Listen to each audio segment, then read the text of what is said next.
بسم اللہ الرحمن الرحیم۔ السلام علیکم۔ کہانی ہب آفیشیل میں خوش آمدید۔ آج پھر دوستوں میں آپ کے لیے ایک بہت ہی اچھی اور سچی کہانی لے کر آئی ہوں۔ نئے آنے والے دوستوں سے گزارش ہے کہ وہ میرا چینل کو سبسکرائب کریں اور بیل آئیکن کو پریس کریں۔ تو چلیں بڑھتے ہیں کہانی کی جانب۔ آج مسلسل 10واں دن تھا روزانہ رات کے پچھلے پہر، جس کے بارے میں کہا جاتا ہے کہ خواب سچے ثابت ہوتے ہیں۔ ایک ہی خواب دکھائی دیتا، ایک قبر پھٹتی ہے، اس میں سے سفید کفن میں لپٹی ہوئی حسین دوشیزہ رونما ہوتی ہے جو مجھے پیار بھرے انداز میں اپنی طرف بلاتی ہے۔ کاشف آ جاؤ، آ جاؤ کاشف، میں تمہارا ہر روز انتظار کرتی ہوں، کیوں تڑپا رہے ہو مجھے، کیوں نہیں آتے ہو میرے پاس؟ پھر وہ دونوں بازو پھیلا دیتی ہے۔ آج رات کے خواب میں تو اس نے حد ہی کر دی۔ ابھی خواب مکمل بھی نہ ہوا تھا کہ میری آنکھ کھل گئی۔ کمرے کے چاروں اطراف نظریں گما گما کر اسے دیکھا، لیکن وہ نظر نہ آئی۔ ایک خوف تھا میرے اندر جس کی وجہ سے میں پسینے میں بھیگا ہوا تھا۔ گھر والے دوسرے کمرے میں سو رہے تھے، لیکن پھر آج رات خواب میں وہی قبرستان تھا، وہی قبر تھی جو پھٹی مٹی ادھر ادھر بکھرنے لگی اور وہی حسین چہرہ رونما ہوا اور قبرستان میں کھڑے ہو کر مجھے پکارنے لگا، کاشف خدا کے لیے اب تو آ جاؤ، تمہارے انتظار میں میری آنکھیں پتھرا گئی ہیں، چلو تم نہیں آتے تو نہ سہی، میں خود ہی تمہارے پاس آ جاتی ہوں۔ پھر جیسے وہ ہوا میں اڑتی ہوئی ہمارے گاؤں میں آ گئی اور میرے کمرے کے اندر گھس کر مجھے جگانے لگی تو میری آنکھ کھل گئی۔ آج رات کے خواب کا انوکھا ہی منظر تھا۔ میں سہما ہوا کمرے کے دورو دیوار کو مسلسل گھور رہا تھا۔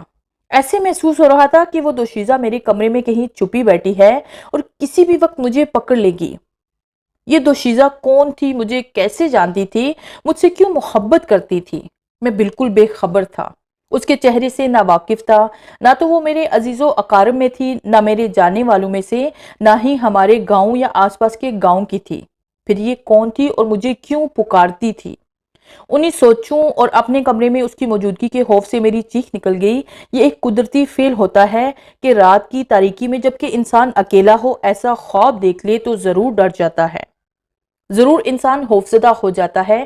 پہلے 9 دن تو وہ قبرستان میں ہی کھڑی مجھے پکارتی تھی اور چند لمحوں کے لیے خوف آتا تھا، پھر میں سو جاتا تھا، لیکن آج نیند کہاں سے آتی، کیسے آتی؟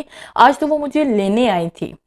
بزرگوں کی باتیں بھی میرے دماغ میں گردش کر رہی تھی کہ جب قبرستان کے مردے کسی کو لینے آ جائیں تو اس انسان کی زندگی بہت کم ہوتی ہے۔ میری چیخ کے ساتھ ہی میرے امی ابو دوڑے آئے اور میرے کمرے کا دروازہ پیٹنے لگے، بیٹا کیا ہوا ہے؟ بیٹا کیوں چیخے ہو؟ امی ابو کی آوازیں سن کر میرے خوف میں کچھ کمی واقع ہوئی۔ میں چھلانگ لگا کر بستر سے نیچے اترا اور کنڈی کھول دی، ابو سے لپٹ گیا۔ میں چھوٹا نہ تھا، 18 سالہ نوجوان تھا، میٹرک کر کے فارغ ہوا تھا، اتنا ڈرپوک بھی نہ تھا، لیکن نہ جانے کیا وجہ تھی کہ ایک ہی خواب کا بار بار ہر روز آنا باعث خوف بن گیا تھا۔ پہلے دن تو مسرت بھی ہوئی تھی کہ ایک حسین چہرہ مجھے بلاتا ہے، میں اسے دیکھتا ہوں اور اس تک پہنچ نہیں پاتا ہوں، دل کو اچھی لگی تھی، لیکن آج خواب کی وجہ سے میں بخار میں مبتلا ہو گیا۔ امی ابو سمجھ کے کہ میں خواب میں ڈر گیا ہوں اور اسی خوف کی وجہ سے چیخا ہوں۔ پورا دن بخار میں جلتا رہا۔ بخار کی حالت میں آنکھ لگتی تو وہی چہرہ نظر آتا، وہی قبرستان نظر آتا، وہی پھٹی ہوئی قبر نظر آتی، وہی کفن نظر آتا تو میں فوراً آنکھیں کھول لیتا۔ اب جو دن گزرتا جا رہا تھا اور رات قریب آ رہی تھی تو مجھے گھر کے کونے کونے سے خوف آتا دکھائی دے رہا تھا۔ بہن بھائی میری وجہ سے الگ پریشان تھے کہ بھیا کو کیا ہو گیا ہے۔ میں تمام بہن بھائیوں سے بڑا تھا۔ گھر کے ایک بیرونی کمرے میں ہماری دکان تھی جہاں ابو بیٹھتے تھے اور یہی ہمارا ذریعہ معاش تھا۔ اب جب سے میٹرک کیا تھا دکان کا کام میرے ذمہ تھا۔ میں سارا دن دکان میں کام کرتا رہتا، ہر کسی سے مسکرا کر بات کرنا میری بچپن کی عادت تھی۔ گاؤں کی لڑکیوں وغیرہ کو کبھی بھی بری نظر سے نہ دیکھتا تھا۔ شاید یہی وجہ تھی کہ گاؤں کی جوان لڑکیاں بلا جھجک دکان پر آ جاتی اور ضرورت کی اشیاء لے جاتی، اور شاید انہی لڑکیوں میں کوئی مجھے چاہتی تھی، لیکن میں نے اسے کبھی بھی بری نظر سے نہیں دیکھا تھا۔ آج کی رات میں بہن بھائیوں کے ساتھ ہی سویا، لیکن رات پھر خواب کی وہی قبرستان تھا۔ یہ کون سا قبرستان تھا؟ کہاں تھا؟ کس علاقے میں تھا؟ میں بالکل بے خبر تھا۔ یہ قبرستان بہت بڑا تھا۔ اس قبرستان میں راستے بنے ہوئے تھے، یعنی قبرستان کے کافی حصے بنے ہوئے تھے۔ قبرستان کے عین وسط میں یہ قبر تھی جو مجھے پھٹتی نظر آتی تھی۔ قبر پھٹی، وہیں کفن پوش چہرہ رونما ہوا اور پیار بڑے لہجے میں مجھ سے مخاطب ہوا، کاشف تیاری کرو میرے پاس آنے کی، اگر صبح تم میرے پاس نہ آئے تو پھر میں خود ہی آ جاؤں گی، پہلے تو میں خالی واپس آئی تھی لیکن اب تمہیں ساتھ لے کر ہی آؤں گی، خط ہوتی ہے انتظار کی اور تم ہو کہ تمہیں میری پرواہ ہی نہیں ہے۔ یہ الفاظ سنتے ہی میری آنکھ کھل گئی، ایک بار پھر یہ خواب میرے دل و دماغ میں گردش کرنے لگا، ایک بار پھر میں قبرستان کی دنیا میں لوٹ گیا۔ کافی دیر تک میں اس دوشیزہ کے بارے میں سوچتا رہا کہ وہ مجھ سے کیا چاہتی ہے، مجھے کیوں ہر روز بلاتی ہے۔ بہرحال میں نے فیصلہ کر لیا، ایک اٹل فیصلہ، کہ میں صبح جاؤں گا اور تلاش کروں گا اس قبرستان کو جہاں وہ رہتی ہے۔ آخر کب تک میں موت سے پیچھا چھڑا سکتا تھا، کب تک یوں ہی ڈر اور خوف کی زندگی گزارتا؟ نہ جانے کیسی طاقت تھی جو میرے اندر پیوست ہوتی گئی۔ موت سے بھاگنا جواں مردی نہیں، بزدلی ہوتی ہے، اور ویسے بھی اب مجھے وہ دوشیزہ، وہ کفن پوش پری اچھی لگنے لگی تھی۔ آہستہ آہستہ میں ایک ایسی محبت میں گرفتار ہونے لگا جسے میں کبھی نہیں پا سکتا تھا، جسے میں سوائے خواب کے دیکھ بھی نہیں سکتا تھا، اور یہ خواب بھی میرے بس میں نہ تھے کہ ہر روز اس کا دیدار کرتا۔ میرے دل میں جو خوف تھا آہستہ آہستہ پیار میں بدل چکا تھا، بخار ختم ہو گیا، اچھا بلا ٹھیک ٹھاک انسان بن گیا۔ گھر والے سوئے ہوئے تھے اور میں اس مردہ ماجبین کے خیالوں میں گم تھا۔ اس کا چہرہ اور چمکتا چہرے نظروں کے سامنے تھا، اور دوسرا اس کا پیار سے پکارنے کا انداز جو پہلے خوفزدہ کرتا تھا، اب دل کی گہرائیوں سے سوچا تو اچھا لگا، جو بالآخر مجھے اپنی طرف کھینچنے میں کامیاب ہو گیا۔ صبح کا انتظار کرنے لگا، لیکن آج صبح کیسے ہوتی؟ آج تو جیسے کسی نے رات کی سیاہی کو باندھ دیا ہو۔ خدا خدا کر کے صبح کا اجالا ہوا، گھر والے بھی ایک ایک کر کے آنکھیں ملتے ہوئے بستروں کو خیر بات کہہ رہے تھے۔ سبھی نماز سے فارغ ہوئے تو امی کے گھر کاموں میں مصروف ہو گئی، باقی بہن بھائی بھی روزمرہ کے کاموں میں مصروف ہونے لگے۔ میں نے اپنی حالت بیماروں جیسی بنا لی، لیکن میں جانتا تھا کہ بخار سے تو چھٹکارا حاصل ہو چکا ہے، لیکن بیمار اس لیے پڑا رہا کہ امی ابو سے کوئی بہانہ بنا کر گھر سے نکلوں اور ایک نامعلوم منزل کی طرف گامزن ہو جاؤں۔ اس کے بعد میں اور میری قسمت آخرکار میں اپنے مقصد میں کامیاب ہو گیا، کیونکہ امی ابو جانتے تھے کہ میں راتوں کو ڈر جاتا ہوں۔ انہوں نے خود ہی کہہ دیا کہ بیٹا جاؤ، فلاں جگہ پر ایک بزرگ رہتے ہیں، ان سے دم کراؤ، تمہارا خوف ڈر ختم ہو جائے گا۔ میں تو خود ہی یہ چاہتا تھا، خدا نے میری یہ خواہش پوری کر دی۔ میں نے کپڑے تبدیل کیے اور بزرگ کے ٹھکانے کی طرف بڑھنے لگا۔ گھر سے نکلنے سے پہلے تمام گھر والوں کو الوداعی نظروں سے دیکھا، بہن بھائیوں کو دیکھا، ماں باپ کو شفقت بھری نظروں سے دیکھا، لیکن کسی کو احساس نہ ہونے دیا کہ میں ہمیشہ ہمیشہ کے لیے جا رہا ہوں۔ ماں باپ بہن بھائیوں کی جدائی معمولی بات نہیں ہوتی، لیکن یہ زہر بھرے گھونٹ مجھے پینا تھے، سو دل پر پتھر رکھ کر پی لیے۔ امی ابو کے بتائے ہوئے بزرگ کے پاس گیا، واقعی وہ بزرگ مجھے درویش معلوم ہوئے، اکیلے ہی بیٹھے ہوئے تھے، اس لیے میں نے 10 دن کے مسلسل ایک ہی خواب کے بارے میں انہیں آگاہ کیا۔ میری کہانی سننے کے بعد وہ خود بھی حیران رہ گئے۔ یہ وہ راستہ تھا جو سیدھا موت کی طرف جاتا تھا۔ وہ بار بار میرے چہرے کی طرف دیکھ رہے تھے، جیسے کہہ رہے ہوں کہ خوابوں کے پیچھے بھاگنا پاگلوں والی بات ہوتی ہے، اور وہ بھی ایک ایسا خواب کہ جسے پانا بھی چاہوں تو پا نہیں سکتا۔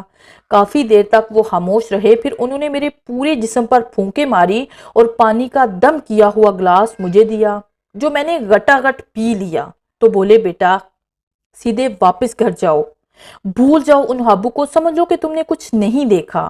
میں یہ نہیں کہتا کہ تمہارا یہ خواب جھوٹا ہے، تمہاری سنائی ہوئی تمام کہانی حقیقت ہے، تم وہاں تک پہنچ بھی جاؤ گے، لیکن سوائے موت کے اور کچھ نہیں ملے گا۔ ایسے خواب ہر کسی کو نہیں آتے۔ میں دیکھ رہا ہوں کہ تم خود کو موت کے قریب لے کر جا رہے ہو، واپس لوٹ جاؤ، وہ تمہارا کچھ نہیں بگاڑے گی، میں نے تم پر دم کر دیا ہے، اب تم واپس لوٹ جاؤ۔ لیکن میں بضد تھا کہ میں یہ کام کر کے چھوڑوں گا، چاہے موت کو گلے کیوں نہ لگانا پڑے۔ بزرگ کی ایک بات نے مجھ میں ہمت پیدا کی تھی کہ میں منزل تک ضرور پہنچوں گا، اور یہ خواب میرا جھوٹا نہ تھا۔ یہ جان کر میں بھلا واپس کیسے لوٹ سکتا تھا؟ مجھے میرا پیار بلا رہا تھا، اب وہ چہرہ مجھے دنیا کی ہر چیز سے اچھا لگنے لگا تھا۔ وہ زندہ تھا یا مردہ، مجھے اس بات کی پرواہ نہ تھی، صرف اتنا جانتا تھا کہ وہ مجھے پکارتی ہے، اپنے بازو کو پھیلائے میرا انتظار کر رہی ہے، اور میں اپنے پیار کو کیسے ٹھکراتا۔ میں خوابوں کے پیچھے نہیں بھاگ رہا تھا، بلکہ بقول بزرگ کے میں حقیقت کی تلاش میں تھا، لیکن عمر کی کمی کی وجہ سے اور میری حسین جوانی کی وجہ سے بزرگ مجھے ان کٹھن اور دشوار گزار راہوں پر جانے سے روک رہے تھے۔ میں نے بزرگ کے پاس زیادہ دیر تک بیٹھنا مناسب نہ سمجھا کیونکہ وہ مجھے مسلسل جانے سے روک رہے تھے اور میں رکنا نہیں چاہتا تھا۔ جو ارادہ کر لیا تھا اسے پورا کرنا تھا۔ میں ایک نامعلوم منزل کی طرف رواں دواں ہو گیا۔ میرا قیام صرف اور صرف قبرستان میں ہوتا۔ چھوٹے چھوٹے کئی قبرستانوں سے گزرا، ان قبرستانوں کی ایک ایک قبر کو غور سے دیکھا، پرکھا، لیکن یہ قبرستان میری منزل نہ تھے۔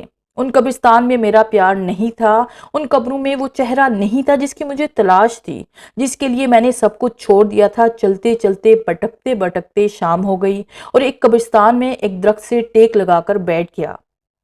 یہ پہلا واقعہ تھا کہ میں کسی ویران اور ایک خوفناک قبرستان میں اکیلا رات گزار رہا تھا۔ ادھر ادھر سے سر شام خوف تو آیا لیکن پھر سنبھل گیا۔ اگر ڈر جاتا تو اپنی منزل کو کیسے پا سکتا تھا؟ اور ویسے بھی اب مجھے دنیا والوں کی رونقوں کی پرواہ نہ تھی۔ خود کو ایک مردہ دوشیزہ کے لیے منتخب کر بیٹھا تھا۔ جب رات کی سیاہی نے ہر چیز کو اندھیرے میں لے لیا تو میں نے بھی اپنی آنکھیں بند کر لی اور خدا سے دعا کرنے لگا کہ وہ آج رات پھر اس دوشیزہ کا خواب میں دیدار کرائے۔ خدا نے شاید میری دعا قبول کر لی تھی۔ آنکھ کھلتے ہی وہی منظر میری نظروں کے سامنے آ گیا۔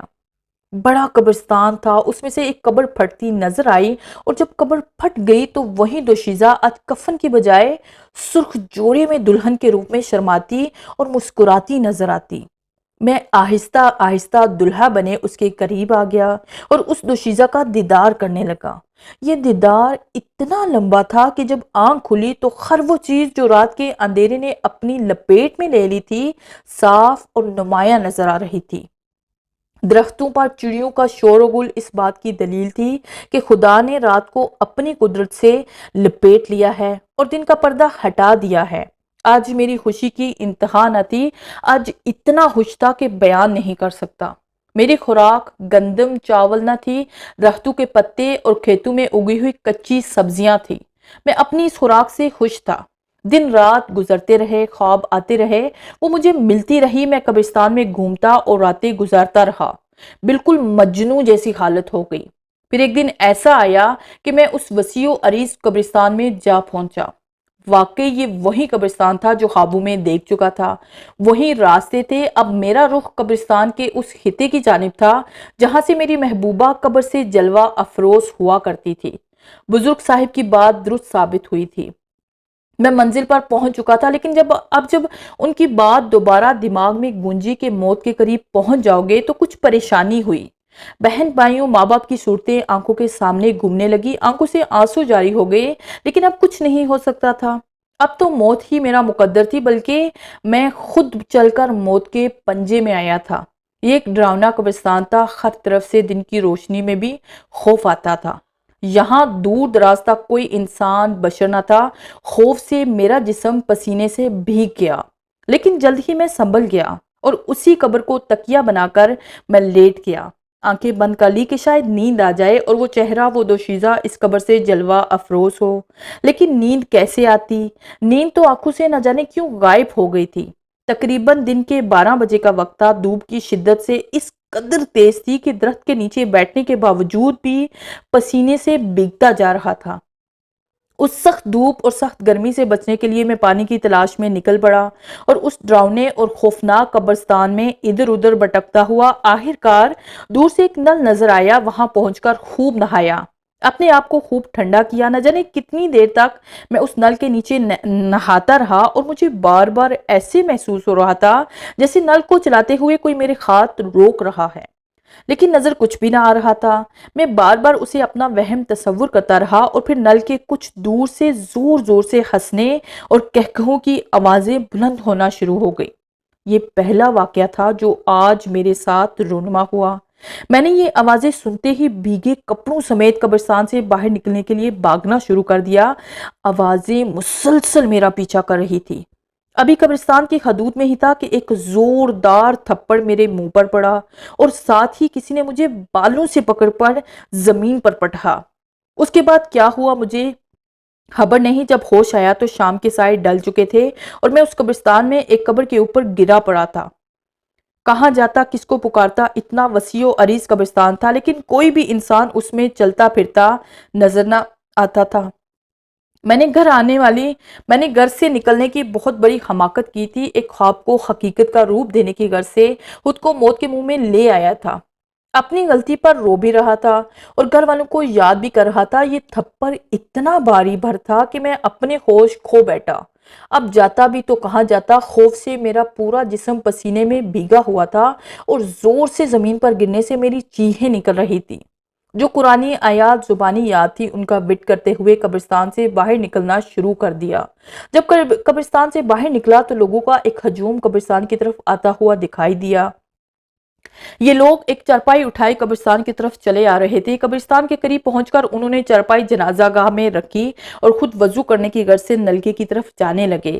میرے دل میں آیا کہ میں مرنے والے کا منہ دیکھوں۔ یہ سوچ آتے ہی میں سیدھا چارپائی کے قریب گیا۔ چارپائی کے قریب اس وقت کوئی نہ تھا۔ میں نے جو ہی اس کے چہرے سے کفن ہٹایا تو چیختے چیختے رہ گیا۔ اس میت کا پورا چہرہ جلا ہوا تھا، ایک آنکھ جل کر ختم ہو گئی تھی، اس کی جگہ ایک گڑا پڑ گیا تھا، جبکہ دوسری آنکھ پوری کی پوری کھلی ہوئی تھی۔ ہونٹوں کا چمڑا جل چکا تھا اور تمام کے تمام دانت بڑے بڑے نظر آ رہے تھے۔ سر کے بال ختم ہو چکے تھے، کان بھی غائب تھے، صرف نشان باقی تھے۔ یہ میت چڑیل سے بھی بدصورت اور بدنما تھی۔ ایسے لگا یہ میت ابھی اٹھ کر مجھے پکڑ لے گی۔ مجھ میں اتنی ہمت نہ ہوئی کہ اس کے منہ پر کفن دوبارہ رکھتا۔ جب نماز جنازہ سے فارغ ہو کر اسے دفن دیا گیا تو میں نے خود کو پردیسی ظاہر کیا اور رہنے کی جگہ طلب کی، تو وہ لوگ مجھے اپنے ساتھ لے کر چلنے لگے۔ جب میں نے میت کے بارے میں پوچھا تو بولے گاؤں کی ایک جوان لڑکی جل مری ہے، اس نے خودکشی کر لی ہے، خود کو آگ لگا لی ہے، اس کے جسم کا سارا چمڑا جل گیا ہے، کہیں کہیں گوشت ہے ورنہ ہڈیاں ہی ہڈیاں تھی، اور اس کا چہرہ ایسے جلس گیا تھا جیسے یہ حسین و جمیل لڑکی نہ ہو بلکہ کوئی چڑیل ہو۔ یہ اس قدر جل گئی تھی کہ اس کا بچنا مشکل تھا۔ زندگی میں پہلی مرتبہ ایسی میت دیکھی تھی۔ مسلسل اس میت کا چہرہ مجھے خوفزدہ کر رہا تھا۔ ادھر لوگوں کی باتوں نے اور زیادہ خوفزدہ کر دیا۔ گاؤں پہنچ کر سب نے مل کر کھانا کھایا، اس کے بعد باہر گلی میں بچھی ہوئی صفے ماتم پر بیٹھ گئے۔ اندر سے عورتوں کے زاروں قطار رونے کی آوازیں آ رہی تھی۔ مجھے ایک آدمی نے قریب ہی ایک کمرہ دکھایا کہ تم یہاں رات بسر کر لینا۔ شکل و صورت سے میں واقعی شریف گھرانے کا فرد معلوم ہوتا تھا۔ ویسے بھی گاؤں والے انسان رحم دل اور درد دل رکھنے والے لوگ ہوتے ہیں، ان کے دلوں میں ہمدردی کا جذبہ بہت زیادہ ہوتا ہے۔ بہرحال کمرہ دیکھنے کے بعد میں دوبارہ لوگوں کے ہجوم میں آ بیٹھا، کیونکہ اکیلے مجھے اس میت سے خوف آتا تھا۔ ایسے لگتا تھا جیسے وہ ابھی اٹھ کر مجھے پکڑ لے گی۔ کافی رات گزرنے کے بعد لوگوں نے اپنے اپنے گھروں کی راہ لی اور جو اس میت والے گھر مہمان آئے تھے وہ بھی سونا شروع ہو گئے۔ مجھ میں اتنی ہمت نہ ہو رہی تھی کہ میں کمرے تک جاتا، لیکن مجبوری تھی، سو میں اٹھا اور کمرے میں چلا گیا۔ ایک دیا تھا جو میرے کمرے میں جل رہا تھا، شاید وہ بھی جل جل کر تھک گیا تھا اور آہستہ آہستہ اپنی روشنی کم کرتا ہوا بالآخر کمرے میں اندھیرا چھوڑ گیا۔ کمرے میں اندھیرا ہوتے ہی اس جلی ہوئی میت کا چہرہ میری آنکھوں کے سامنے گھومنے لگا۔ پوری رات مجھے ایسے محسوس ہوتا رہا کہ وہ ابھی مجھے پکڑ لے گی۔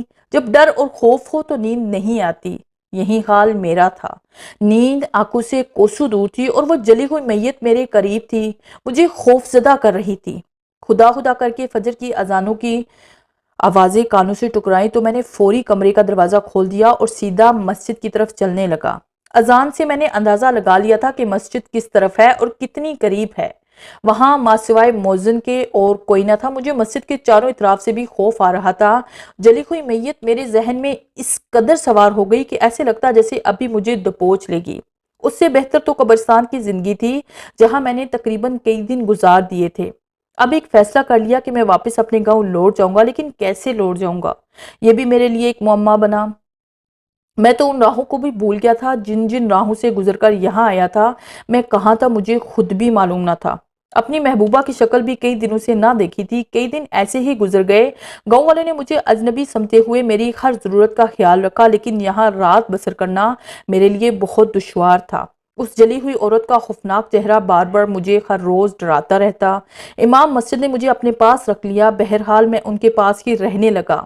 ایک دن میں نے انہیں تمام کہانی سنا ڈالی کہ ایسے ایک قبرستان میں سے ایک قبر پھٹتی دیکھتا ہوں، اس سے ایک دوشیزہ نکلتی ہے جو مجھے اپنے پاس بلاتی ہے اور مجھ سے پیار کرتی ہے، اور میں بھی اس سے دل ہی دل میں پیار کرنے لگا ہوں اور اس کو پانے کی غرض سے گھر سے بے گھر ہوا ہوں۔ پوری دلچسپی کے ساتھ انہوں نے میری کہانی سنی اور کہا بیٹا ضروری نہیں خواب سچ ہوں، بعض اوقات ایسا ہوتا ہے کہ انسان جس چیز کا تصور سونے سے پہلے کرتا ہے وہی خواب میں آ جاتی ہیں، اور یقیناً تم بھی سونے سے پہلے پچھلے دن کی خواب کو نظروں کے سامنے گھماتے ہوگے اور اسی دن خواب میں اسے دیکھ لیتے ہوگے۔ مجھے امام صاحب کی باتیں نہ جانے کیوں اچھی لگی، باقی ایسی ہی بات تھی۔ میں اس قبر سے نکلنے والی لڑکی کے تصور میں اکثر کھویا رہتا تھا۔ جب میں نے بزرگ والی بات بتائی تو انہوں نے حقیقت بتائی، تو امام صاحب بولے میں نے اپنا خیال ظاہر کیا ہے، واللہ عالم کی اصل حقیقت کیا ہے اور ایسا کیوں ہوتا رہا ہے۔ لیکن جب سے میں اس قبرستان میں آیا ہوں مجھے وہ لڑکی خواب میں دوبارہ نہیں ملی، اور یقیناً یہ وہی قبرستان تھا جو میں خوابوں میں دیکھا کرتا تھا، بڑا سا جس میں راستے بھی تھے۔ ہو سکتا ہے کہ یہ قبرستان نہ ہو، اس جیسا اور کوئی قبرستان ہو۔ امام صاحب نے مجھے ایک وظیفہ بتایا کہ بیٹا اس کو اس قبر کے قریب بیٹھ کر کرنا ہے، پاک رہنا ہے، اور رات کی تاریکی میں یہ وظیفہ کرنا ہے۔ تمہیں اصل حقیقت کا علم ہو جائے گا کہ تمہارے خواب سچے تھے یا محض خواب تھے۔ اگر خواب تھے تو پھر بھی وظیفہ میں تمہیں خواب والی لڑکی ضرور دکھائی دے گی، اگر سچے تھے تو پھر یہ مردہ نہ ہوگا بلکہ کوئی چڑیل ایک خوبصورت لڑکی کی شکل میں تمہیں دکھائی دیتی ہوگی۔ اب یہ تم پر منحصر ہے کہ تم وظیفہ کرنے میں کامیاب ہوتے ہو یا نہیں۔ وہ کہ وظیفہ اتنا لمبا نہیں ہے لیکن اس میں طاقت بہت ہے، بڑی سے بڑی بلا بھی زیر کر سکو گے۔ میں تمہیں 2-4 دن میں ایک تعویذ تیار کر کے دوں گا، اسے پہن لینا تاکہ تم پر کوئی غیبی طاقت حملہ آور نہ ہو سکے۔ اگر تم یہ سب نہیں کر سکتے ہو تو واپس لوٹ جاؤ، ان خوابوں کو محض خواب سمجھ کر بھول جاؤ، اپنے والدین اور بہن بھائیوں سے مل کر پہلے جیسی زندگی بسر کرو۔ امام صاحب کی باتیں سننے کے بعد میں سوچوں میں کھو گیا۔ وظیفہ کر تو میں لیتا لیکن مجھے اس جلی ہوئی عورت سے بہت خوف آ رہا تھا، وہ بھی اس قبرستان میں دفن تھی۔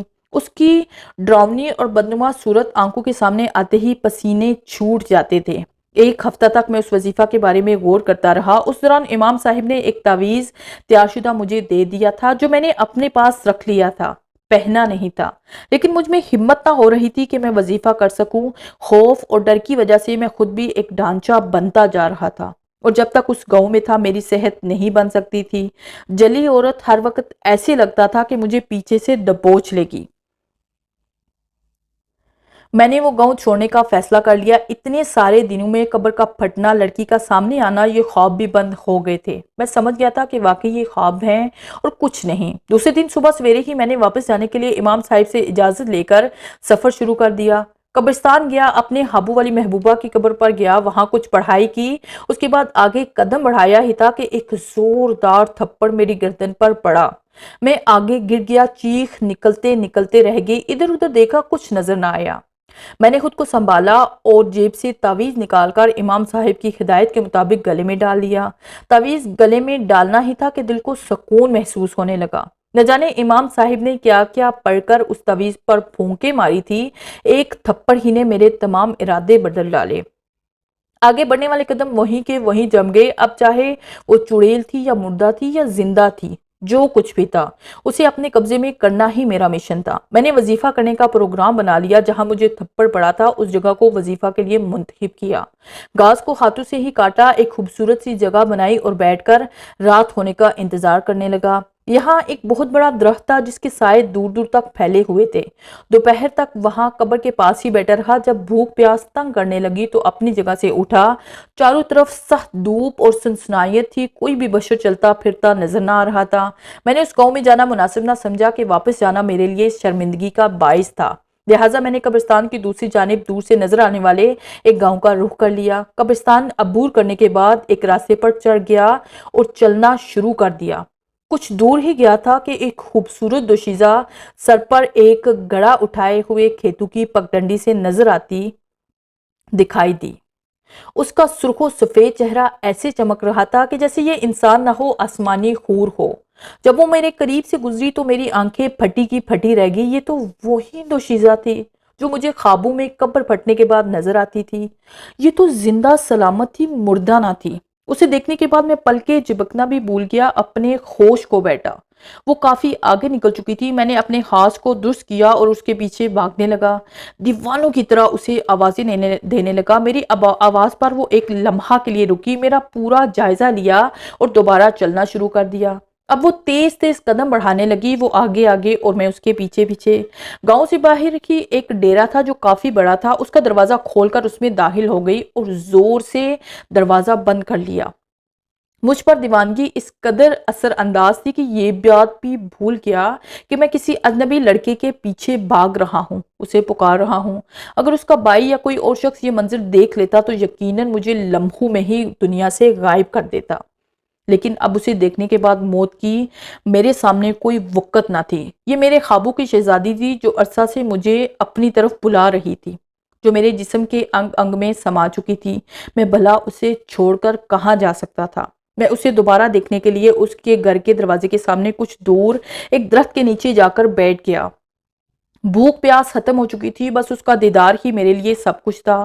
دن گزر گیا، اس نے دروازہ نہ کھولا، شام کے سائے ڈلنے لگے، اندھیرا پھیلنے لگا، گاؤں کے لوگ مجھے دیکھتے ہوئے آتے جاتے رہے۔ ایک بزرگ نے مجھے یہاں اکیلے بیٹھنے کا پوچھا تو میں نے مسافر کہہ کر ٹال دیا۔ اس بزرگ نے بھی میری کیفیت دیکھ لی کہ بیچارہ تھکا ہوا ہے، نہ جانے کہاں سے آیا ہے اور کن سوچوں میں گم ہے۔ کسی کو شک اس لیے نہ تھا کہ یہ گھر گاؤں سے کافی باہر تھا اور جس گھر کے سامنے کچھ فاصلے پر بیٹھا تھا یہ دروازہ بھی بند تھا، اس لیے کسی نے کوئی خاص توجہ نہ کی۔ پوری رات گزر گئی لیکن وہ معجبین دوبارہ جلوہ افروز نہ ہوئی۔ شاید وہ جان گئی تھی یا دروازے کی اوٹ سے اس نے مجھے دیکھ لیا تھا کہ میں باہر بیٹھا ہوا ہوں، بدنامی سے بچنے کی غرض سے باہر نہ نکلی ہو۔ جب اس کی عزت اور بدنامی کا خیال میرے ذہن میں آیا تو میں فوری طور پر اس جگہ سے اٹھ گیا اور کافی دور ایک درخت کے نیچے جا کر بیٹھ گیا۔ یہ درخت گو کہ کافی دور تھا لیکن تھا اس کے دروازے کے سامنے، اور دن کی روشنی میں وہاں بیٹھتے ہی ہر کسی کو آتے جاتے بخوبی دیکھ سکتا تھا۔ رات بھی گزر گئی لیکن وہ نظر نہ آئی۔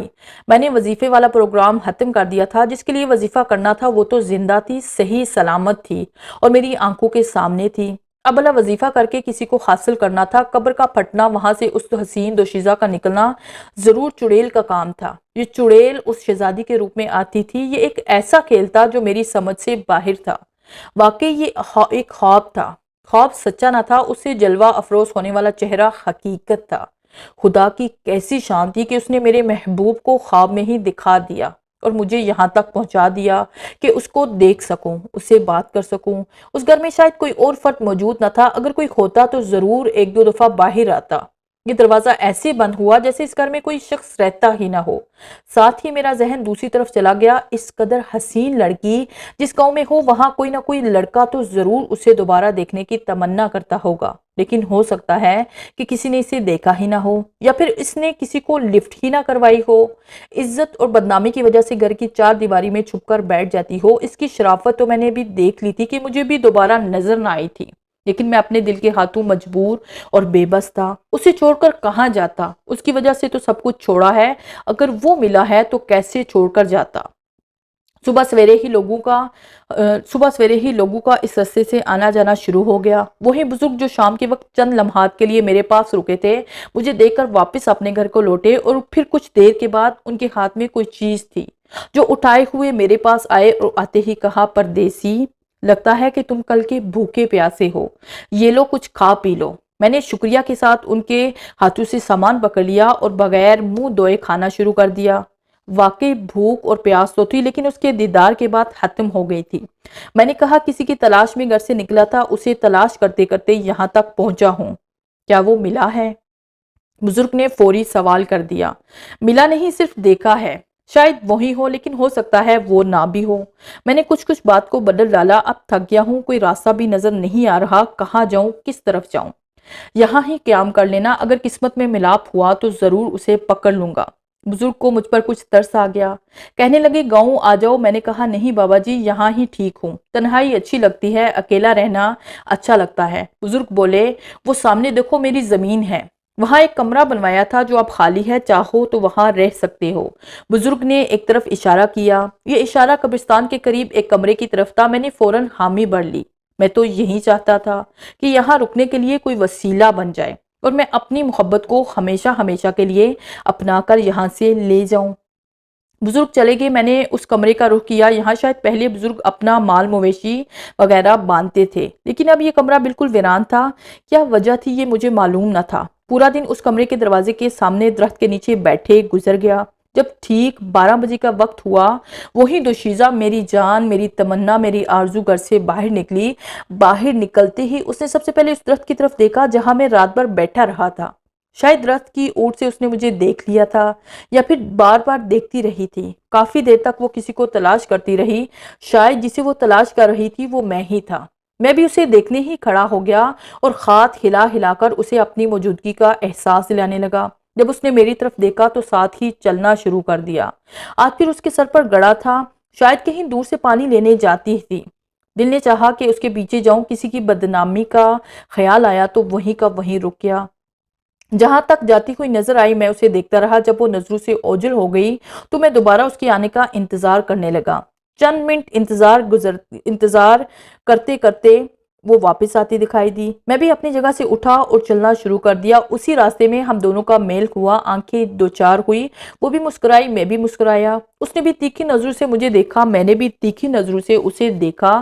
چند لمحات ایسے ہی گزر گئے، پھر وہ اپنے گھر کی طرف اور میں نہ چاہتے ہوئے بھی آگے بڑھ گیا۔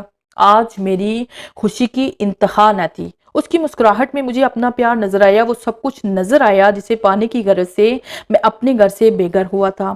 میں گنگناتا ہوا، خوشی سے اچھلتا ہوا کبھی ادھر کبھی ادھر چلتا رہا اور پھر اپنا رخ قبرستان کی طرف کر لیا۔ اس قبر کے پاس جا بیٹھا جو خواب میں مجھے نظر آتی تھی، لیکن یہ تو ایک مٹی کا ڈھیر تھی۔ اصل چہرہ اس قبر میں نہ تھا، بلکہ وہ تو زندہ اور سلامت تھا، میری طرح چلتا پھرتا، ہنستا مسکراتا تھا۔ کافی دیر تک وہاں ہی بیٹھا رہا۔ جب شام کے سائے ابھرنے لگے تو میں اٹھا اور اپنے کمرے کی جانب چل پڑا۔ میرا آج پورا خیال، پورا ذہن اس ماں جبین کی مسکراہٹ پر تھا۔ کتنی حسین نظر آتی تھی جب اس کے حسین لبوں پر مسکراہٹ پھیلی تھی، جب اس نے مجھے خوش آمدید کہا تھا، جب اس نے آنکھوں ہی آنکھوں میں بتا دیا کہ کاشف، محبت کی آگ میں تم اکیلے نہیں جل رہے ہو، یہ آگ دھیمے دھیمے مجھے بھی جلا رہی ہے۔ میں بھی تیری صورت کے دیدار کو ترس گئی تھی۔ انہی خوبصورت سوچوں میں میں نے چارپائی جو اندر کمرے میں بچھی ہوئی تھی باہر نکالی اور اس پر لیٹ گیا اور ان بزرگ کا انتظار کرنے لگا جو مجھے کھانا کھلاتے تھے۔ آج بزرگ نہ آئے، بھول گئے تھے شاید، لیکن مجھ میں اتنی ہمت تھی کہ رات بھوکے بسر کر لیتا۔ جب کافی اندھیرا چھا گیا تو مجھے اپنے قریب سے عجیب قسم کی چہمگوئیاں محسوس ہوئی۔ کوئی میرے ارد گرد ایک دوسرے سے باتیں کر رہا تھا۔ میں نے چاروں طرف دیکھا لیکن کسی بھی چیز کا وجود نظر نہ آیا۔ ایک قدرتی خوف تھا جو میرے دل و دماغ کو مفلوج کرنے لگا۔ آوازیں آہستہ آہستہ عجیب انداز پیش کرنے لگی اور چند لمحوں بعد ایک چہرہ نظر آیا۔ یہ چہرہ دیکھتے ہی میری چیخ نکل گئی۔ یہ وہی جلی ہوئی عورت تھی جسے میرے سامنے دفن کیا گیا تھا، جو مجھے پکڑنے کی کوشش میں مصروف تھی، لیکن نہ جانے کیا وجہ ہے کہ مجھے پکڑ نہیں پا رہی تھی۔ وہ عورت کبھی پورا منہ کھول کر ہنستی، کبھی کچھ کرتی اور کبھی کچھ۔ پسینے سے میرا جسم پانی پانی ہو رہا تھا، خوف سے منہ سے کچھ پڑا بھی نہ جا رہا تھا، اور ساتھ ہی دوسرا چہرہ رونما ہوا۔ یہ چہرہ اس سے بھی بدتر تھا۔ اس کے چہرے کا تمام چمڑا ایک طرف لٹکا ہوا تھا اور دوسری طرف ایسے تھا کہ جیسے کبھی چمڑا تھا ہی نہیں۔ یہ بھیانک شکل میں نے پہلی دفعہ دیکھی تھی۔ مجھے ان بزرگ کا خیال بار بار آ رہا تھا کہ بیٹا تم خود کو خود ہی موت کے حوالے کرنے جا رہے ہو۔